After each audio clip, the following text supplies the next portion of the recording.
I'm Noah Hale. I'm 36. And last week, I got officially uninvited from my own father's lifetime honor ceremony. Yeah, you read that right. They're throwing him a big community event. Speeches, awards, cameras, the kind of thing the local news covers and people dress up for. But apparently there wasn't room for me. Not physically, emotionally, symbolically. Whatever word you want to use when people want to pretend you don't exist. It started with an email.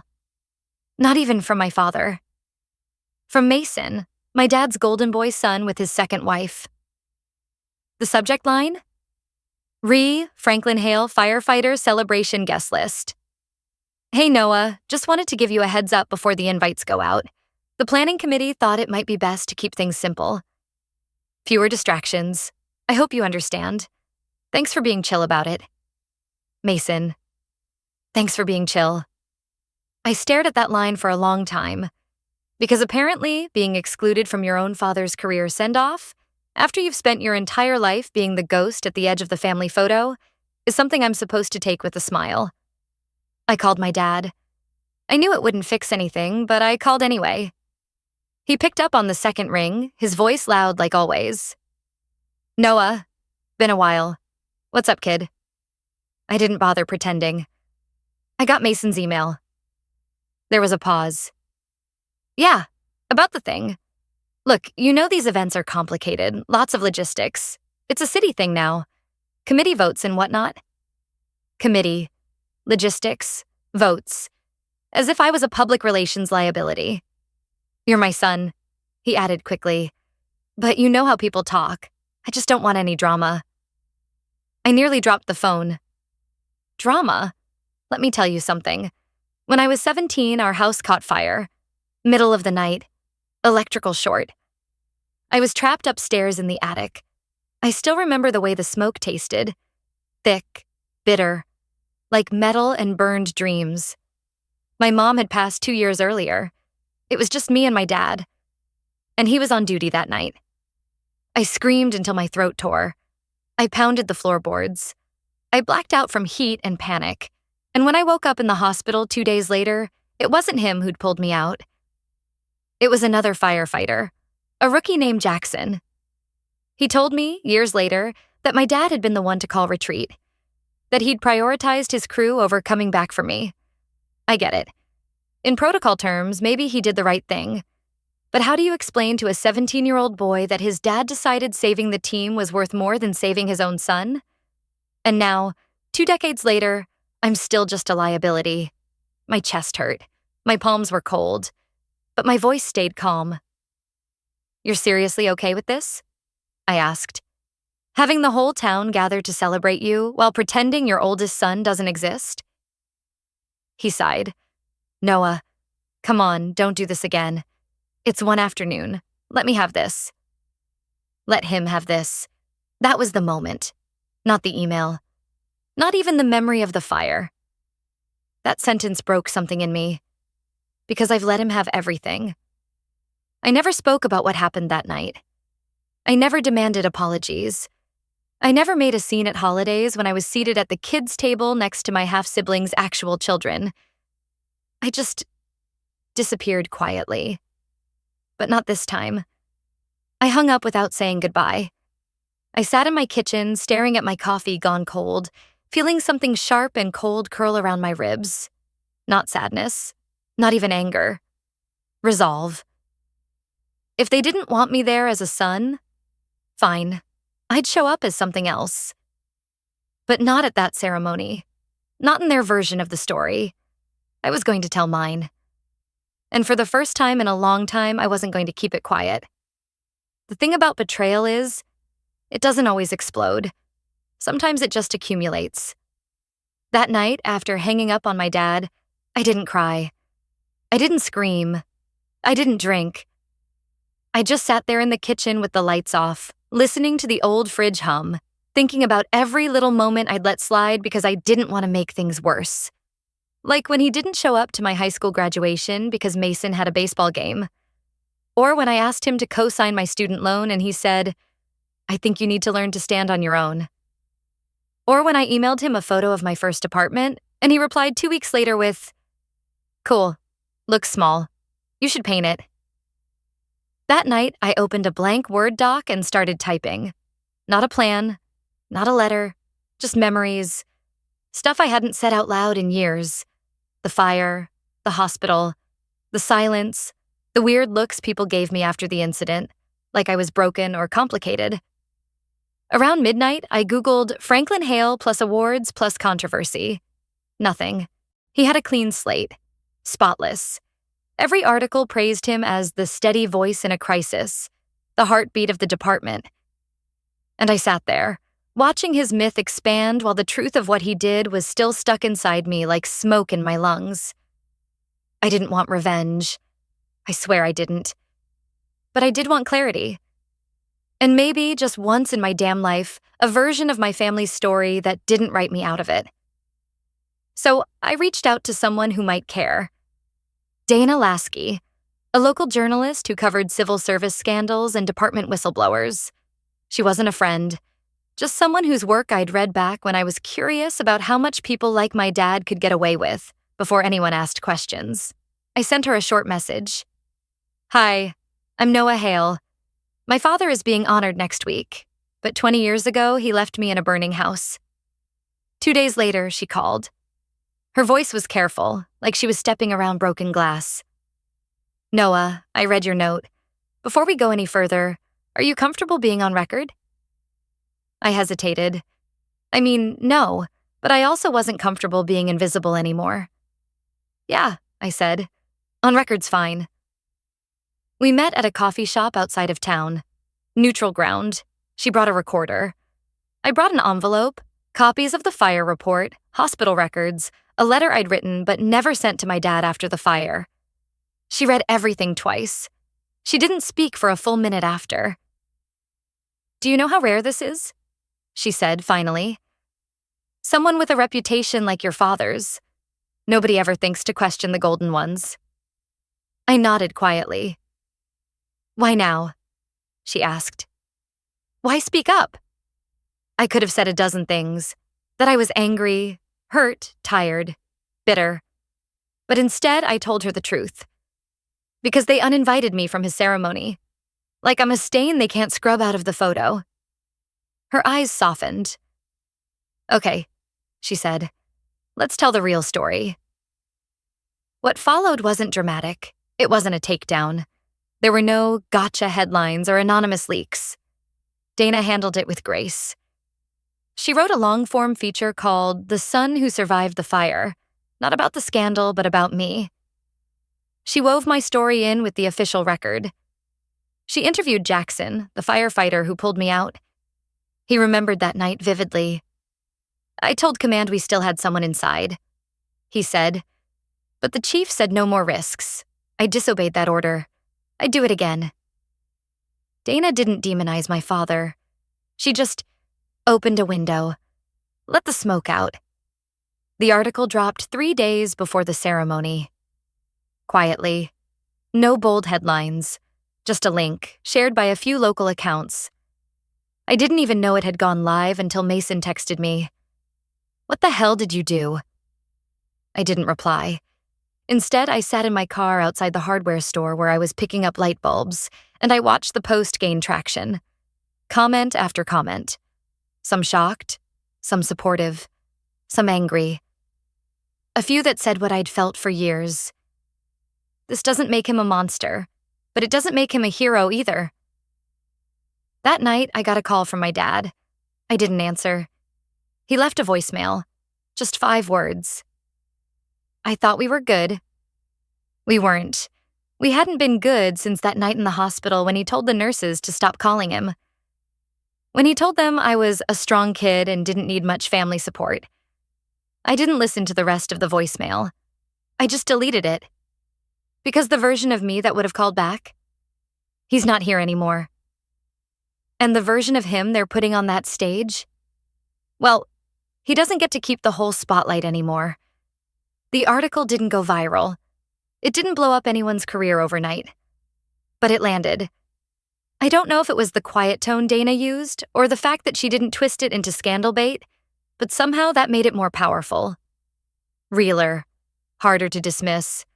The town didn't exactly riot, but they looked. People read it, people asked questions, people wondered, and for the first time in my life, I wasn't the only one wondering. 3 days later was the ceremony. I didn't plan on going, obviously. I hadn't been invited, but I did plan to watch. Live streamed, courtesy of the local news channel. I sat on my old couch in a hoodie, barefoot, with a lukewarm beer in my hand and a half-eaten sandwich on the table. It was supposed to be a normal Sunday. Quiet, detached, like I was finally letting go. But then the camera panned to the stage and I saw his face. Franklin Hale. My father. Gray suit, polished shoes, fire department pin on his chest. Standing like a statue carved for worship. And for a second, just a second, I felt something twist in my chest. Not hate, not regret. Something quieter. Something like mourning.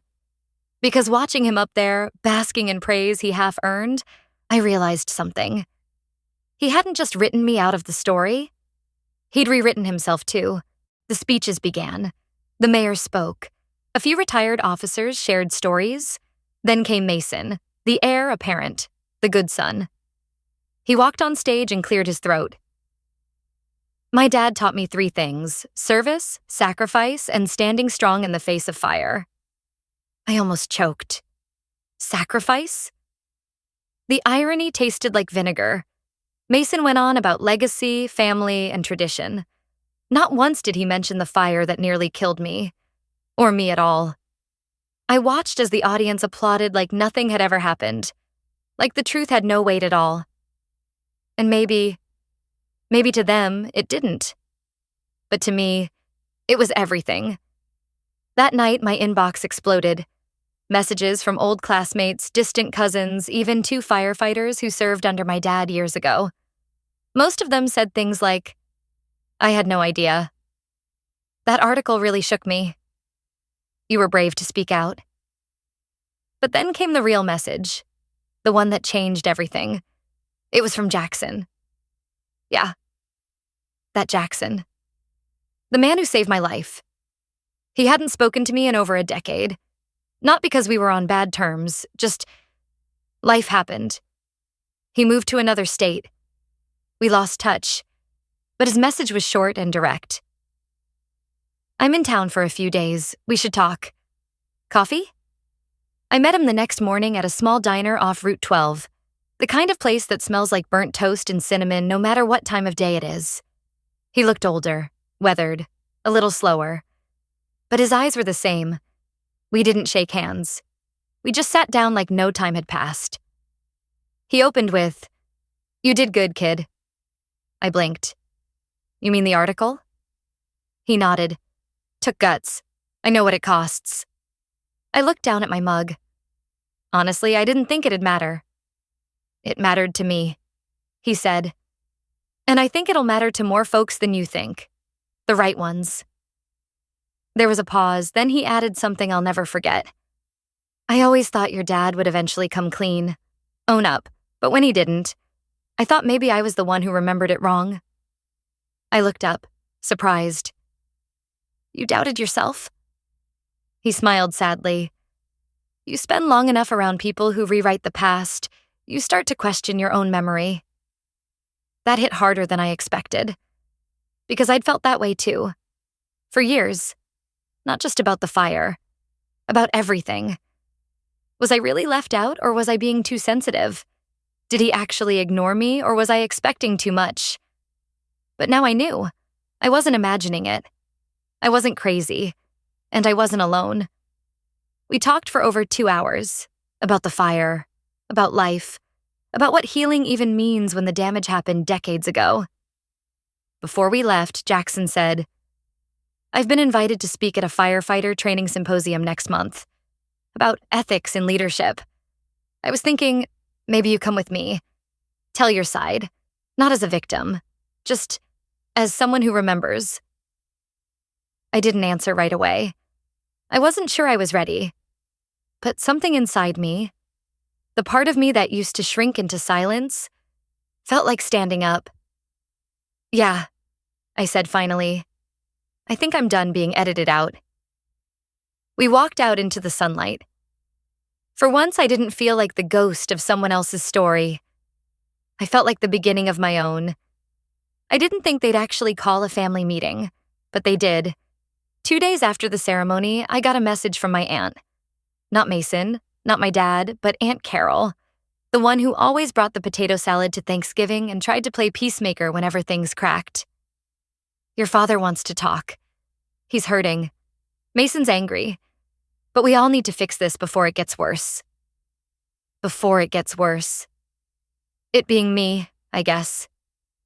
I didn't reply right away. I let it sit there, blinking unread on my phone like a test I didn't study for and had no intention of taking. And the truth? I wasn't afraid. I was just exhausted. See, for most of my life, when something went wrong, I was the one called in to smooth it over. I was the silent bridge builder, the invisible thread that held two frayed ends of a family together. And no matter how bruised I got in the process, I kept doing it because deep down, I thought maybe if I was useful enough, they'd finally see me as necessary. That maybe if I was good, I'd be invited in. Not as an afterthought, but as a son. But that version of me? The one who cleaned up after their messes, who kept swallowing his voice. He didn't survive the fire either. So when I walked into that meeting, yes, I went. Because I needed to say something this time. Not swallow it. I walked in as someone entirely different. It was in the back room of the community center. Same place we used to hold birthday parties when we were kids. Now it smelled like old linoleum and passive aggression. Dad was already sitting at the end of the folding table, arms crossed. Mason beside him, jaw locked tight. Aunt Carol looked nervous. Grandma didn't show. Probably the smartest one in the family. No one stood to greet me. Mason didn't even make eye contact. I pulled out a chair, sat down slowly, and waited. It was my dad who spoke first. So, you've said your piece. Loud and clear. I kept my eyes on him. And? He blinked, caught off guard. And what? And are you finally going to say something real? I asked. Because I've spent my whole life listening to you talk about duty and sacrifice and honor, but you've never once said what really happened that night. His mouth twitched.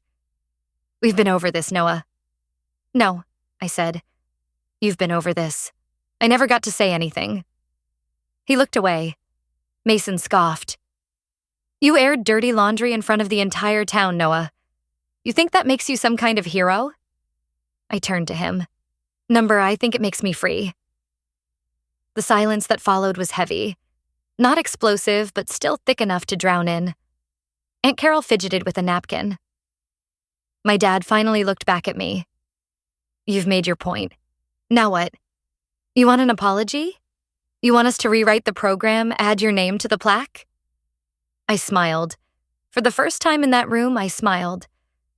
I don't want anything from you. That's the part you don't understand. He opened his mouth, then shut it again. You see, I continued, this isn't about a seat at your table anymore. I've built my own, and people are finally listening. And they were. That article had started something. I'd been invited to speak not just at that ethics symposium Jackson mentioned, but also at a local high school and a firehouse out in Tacoma. Not because I was a symbol, not because I was dramatic, but because I knew what it felt like to be the one left behind. You've spent your life pretending to be the hero, I said, quieter now. But the real hero didn't walk out of that fire with a medal. He walked out with burns, trauma, and silence, and he never got a damn parade. My father didn't say a word. Mason stared at me like I'd just grown wings. But Aunt Carol? She nodded. Slight, but real. I stood up. We're done here, I said, and walked toward the door. Just as I reached it, my dad's voice followed. I did what I had to do. I turned back, and now I'm doing the same. When I got home, I sat down in my kitchen, the same one where this all started. I poured myself a glass of water and pulled out my phone. I had a new message from Dana. Your story's getting traction. Want to record a podcast episode? Just you and a mic? I stared at the message for a second, then typed back, yeah, let's make it loud.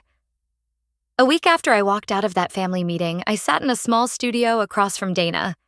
Just me, her, 2 microphones, and silence thick enough to cut. Ready? She asked, her hand hovering over the record button. I nodded. Not because I was fully ready. Honestly, I don't think you're ever fully ready to rip open a wound on tape. But because I knew I couldn't go back to silence. So I spoke. We didn't script anything. I just started from the beginning. The fire, the hospital, the years of being the quiet one, the ceremony that finally pushed me to speak. I didn't raise my voice once. I didn't accuse. I just told it plain. The thing about truth is, it doesn't need dressing up. When it's real, it lands on its own. That episode dropped on a Tuesday. Quietly. No splashy trailer, no press. By Friday, it had over 40,000 plays. I didn't expect it to spread that fast or hit that hard, but it did. Firefighters from other states messaged me. A woman from Florida wrote to say her brother had been left behind in a wreck by a so-called decorated officer, and no one ever believed her. A retired chief from Idaho said the podcast made him reevaluate how he trained his team. Then came the kicker. I got a call from an investigator with the State Department of Fire Services. Apparently, my story, combined with Jackson's quotes, had triggered a formal review of past departmental conduct, including archived reports from my dad's precinct. Nothing criminal, but enough discrepancies to warrant a closer look at past decisions made under his command. A few days later, I saw the news quietly drop in the back corner of the town's paper. Franklin Hale declines upcoming keynote at State Fire Conference amid ethics questions. No outrage, no press conference, just a silent erasure of the spotlight he spent decades shaping for himself. I won't lie, it felt good. Not in a petty way, not in a burn it all down kind of way. It felt like a shift. Like I was no longer shouting into a void. Like maybe the truth had finally caught up. After that, everything changed in small ways. Jackson and I co-led the ethics panel at that symposium. Standing on that stage with him beside me, not as a ghost of what could have been, but as a person with a voice. It felt like the final exhale of something I'd been holding in for years. As for my father, he sent me one more email. You've said what you needed to say. Just know that not everything is black and white. I didn't respond, because sometimes silence is the closure. A few months passed. Life settled. I started teaching part-time, mentorship classes for young first responders. We talk about protocol, of course, but I also make space for the stuff no one talks about, what it feels like to be left behind, how to recognize when tradition is used to cover up cowardice, how to tell the truth, even when it makes you the problem. One night after class, a student stayed behind, barely 20, nervous. I listened to your podcast, he said. My uncle used to say if someone stays quiet, they're not really hurt, but I think that's crap now. I smiled. Yeah, me too. Looking back, I didn't set out to destroy anyone. I just wanted to stop disappearing in rooms where my name should have been spoken. What I learned is, sometimes the most powerful revenge isn't loud. It's being so unapologetically present that the people who tried to erase you have to face what they did, in front of everyone. If you've ever felt pushed aside by the people who were supposed to protect you, I'd love to hear your story in the comments. Sometimes healing starts when someone else says, "Same here." And hey, if this story landed with you, stick around. I'm still here. Still talking. Still writing my own ending, one breath at a time.